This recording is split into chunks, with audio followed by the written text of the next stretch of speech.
Bab 10. Zikir sebagai jalan kembali kepada asal keberadaan.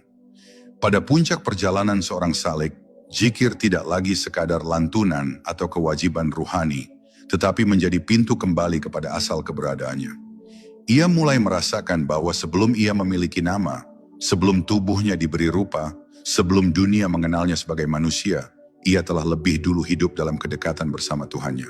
Maka zikir bukan sesuatu yang baru, melainkan sesuatu yang mengembalikan dirinya kepada keadaan sebelum terpisah. Keadaan ruh yang tenang di pangkuan ilahi. Di titik ini seorang hamba menyadari bahwa seluruh perjalanan bukanlah menuju tempat yang jauh, melainkan kembali kepada kedekatan yang sejak awal sudah ada.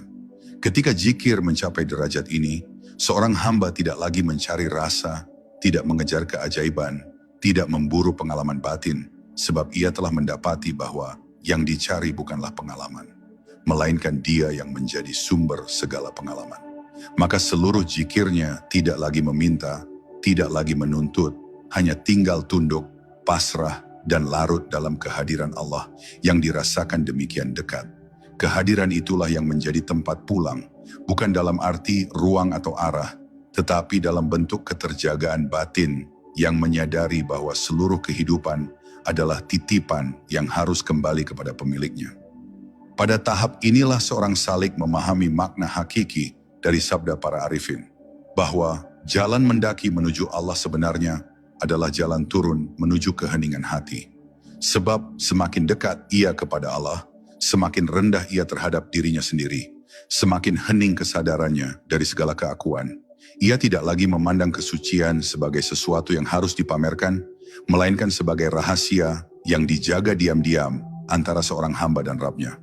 Kesunyian menjadi istana tempat hatinya berteduh, bukan karena ia ingin menjauh dari dunia, tetapi karena ia telah menemukan sumber ketenangan yang lebih agung daripada apapun yang bisa diberikan dunia.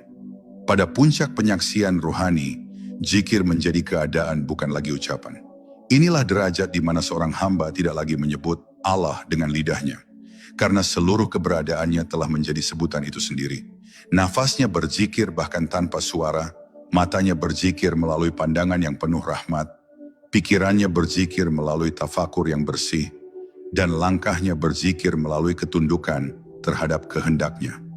Ia tidak lagi mengingat Allah. Ia hidup di dalam ingatan Allah, dan disitulah makna tertinggi dari kembali. Bukan pulang ke tempat, tetapi pulang kepada keadaan jiwa yang mengenal siapa Tuhannya. Dan akhirnya ketika seorang hamba telah tiba pada kesadaran ini, ia memahami bahwa perjalanan spiritual tidak berakhir dengan pengetahuan, tetapi dengan pengenalan. Tidak berakhir dengan hafalan, tetapi dengan kehadiran. Tidak berakhir dengan banyaknya lafaz, tetapi dengan lenyapnya jarak antara hati dan penciptanya. Inilah zikir dalam makna terdalam, perjalanan pulang menuju Allah melalui jalan yang ada di dalam diri sendiri, sampai seorang hamba kembali menjadi sebagaimana ia diciptakan. Tenang, lembut, merdeka dari keakuan, dan hanya hidup untuk menyaksikan bahwa tiada yang lebih nyata daripada Dia yang selalu bersama, bahkan sebelum kita sempat menyebut namanya.